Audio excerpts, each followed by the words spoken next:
Hi everyone.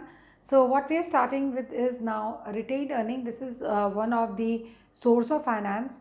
We'll be talking about the different sources of finance. We'll be discussing their merits and limitation.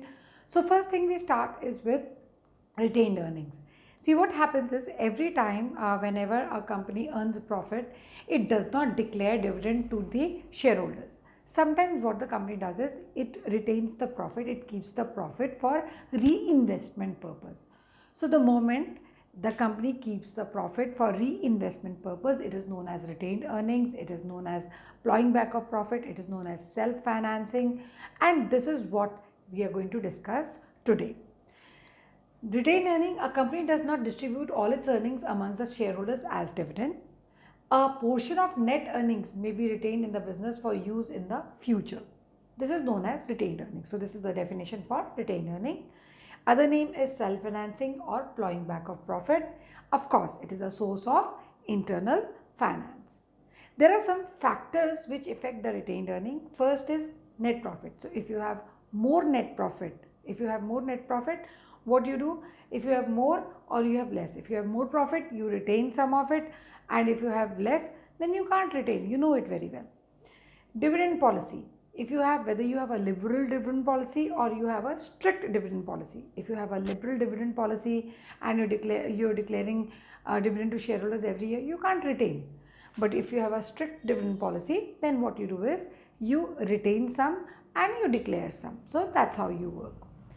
The next is age of organization, whether your organization is new or old. See, very new organization cannot have dividend, cannot have retained earnings. So it's a difficulty for a very new organization to have retained earnings. If an organization is old, then only it can have retained earning. So retained earning is only possible when the organization is old, right? For a new organization, you cannot have retained earnings.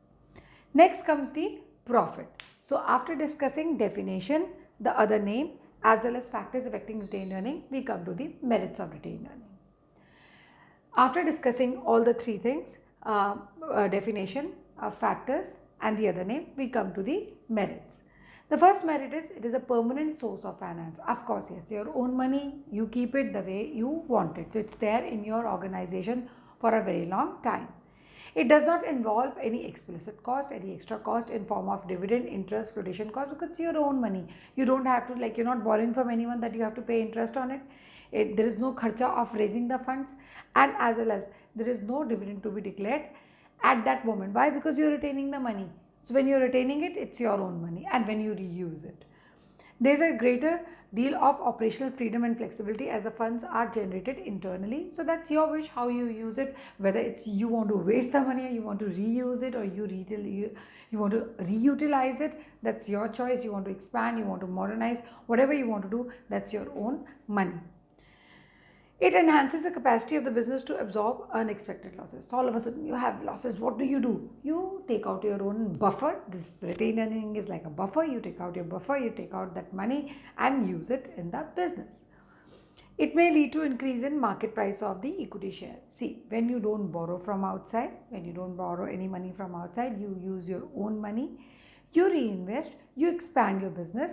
Of course, when business is expanding and you're earning more, the moment you're earning more, of course, the price of the equity share goes high because your earning is more and your product is being sold better, your company's shares are being sold better, so the price of the equity share goes up. Now, limitations. Excessive plowing back of profit may cause dissatisfaction among shareholders. Yes, because what happens is when you plow back too much of profit, shareholders feel uncomfortable about it. They say, we are not getting our dividends. Why have we invested in such a company? Second, dissatisfaction among the shareholders as they would get lower dividends. Second point, it is an uncertain source of fund as profits of business are fluctuating, very uncertain, very uncertain. You can't retain profit. Like for a new organization, you can't retain profit. So it's as simple as that. When if you have lesser profits or you have unstable earning, in that case, you cannot retain profit.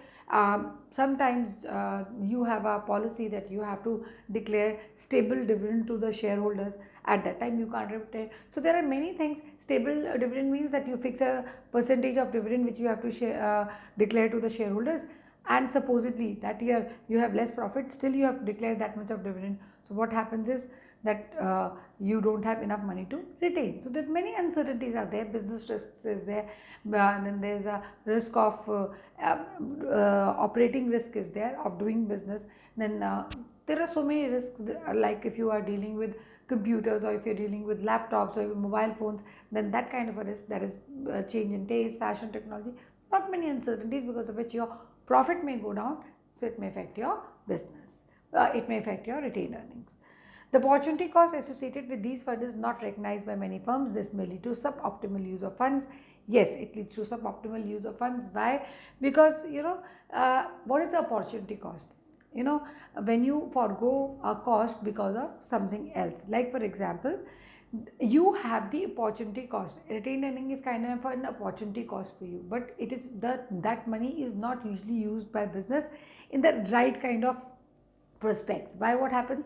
Business may use it for just petty things instead of reinvesting it into a bigger expansion purpose or modernization purpose, or a bigger purpose than that, or diversification.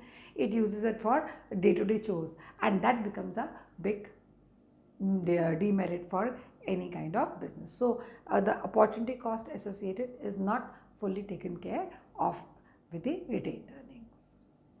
After this, we are going to talk about trade credit. Next topic is trade credit. Now, what is trade credit? If you've studied your accountancy in +1 and you've studied the chapter of bills of exchange, then you know it very well what is trade credit. There's a buyer, there's a seller. Buyer goes to the seller and says, I want goods, but I don't have money. Seller says, it's okay, but give me a promise that you will pay me after some time. So seller gives goods to the buyer. Buyer takes the goods and gives a document to a seller, right? Promising that yes, I will pay the money. Now this document is basically provided by the seller to the buyer. Buyer accepts it and gives it back to the seller. Seller keeps it. Usually it is for 3 months of duration, and it can be extended also. And whenever 3 months get over, the seller gets the money and returns that particular document to the buyer. Trade credit. The trade credit is a credit extended by one trader to another for purchase of goods and services. Now, from one person to another, sometimes you have studied about accommodation bill also, where both buyer and seller, both are buyer, both are seller also. So they exchange the kind of document, one gives to another, another gives to the first one. So that is also there, and that's another example. Okay, trade credit is a credit extended by one trader to another for the purchase of goods and services, like buyer and seller, like I told you. Here you can take that buyer and seller. Okay, buyer and seller. Purchase of goods and services, it varies from person to person, industry to industry. Yes, it varies from person to person, industry to industry. Why? Because the tenure, the factors affecting it all varies from industry to industry, person to person. What kind of goodwill do you have, or how that particular industry is doing at a particular point of time, whether the goods are in demand or not. So many things are there. Trade credit facilitates the purchase of supplies without immediate payment. You don't have to make immediate payment. Such credit appears in the records of the buyer of goods as sundry creditors or accounts payable. It is source of short-term financing. It is granted to those customers who have financial standing and goodwill. Of course, you have to return our money back. Factors affecting trade credit. First is reputation of the purchasing firm. So, the firm which is purchasing the goods on credit, is it worthy of returning the money? Financial position of the seller. Can seller actually give that longer credit period? Volume of purchase. Goods are in large volume or lesser, small volume. Past record of the payment. The buyer has had a bad past. He never makes payment on time or usually skips payment. He is one of those bad debtors. Degree of competition and how much competition is prevailing in the market. If there's lots of competition, sometimes to overcome competition, you have to give things on credit to the people so that they buy from you and they can pay later.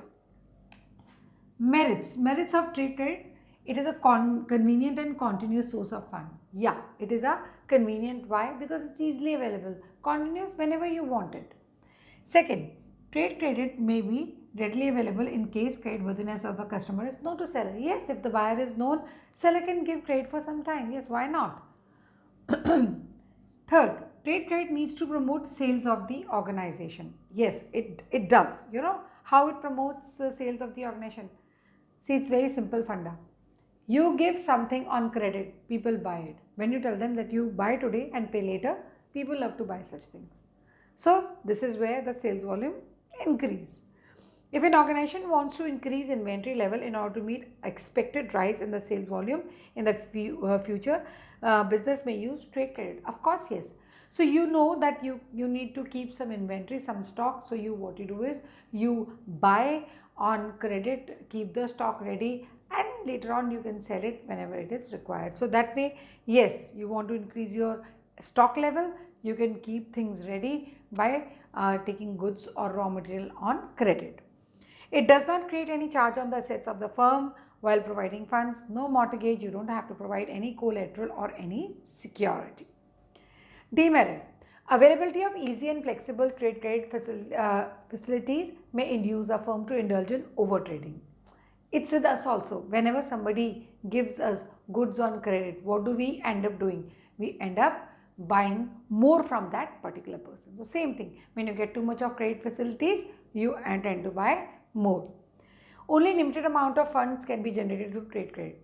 Yeah, seller would not give too much of trade credit to a particular buyer. One, too many buyers. Two, why? Because the seller also needs some kind of cash to continuously work on the production process. One, second, he needs money for the working capital, whatever it may be. So he cannot extend too much of trade credit, or rather credit.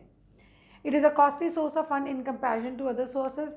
If you really think of it, trade credit is a costly source of fund because what usually does the seller does is that whenever seller gets a trade, whenever he gives trade credit and he gets a document in lieu of it, he usually takes money in advance. So he gets it discounted with the bank, and that discount is kind of like you're getting lesser money.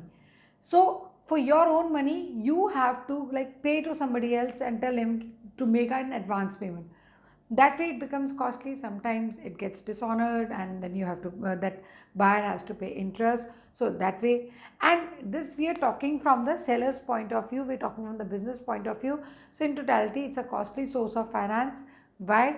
Because while sometimes raising trade credit, you may have to end up paying some extra money in form of interest, or to the notary public for dishonor or anything else at the time of getting these trade credit discounted or for any other purpose.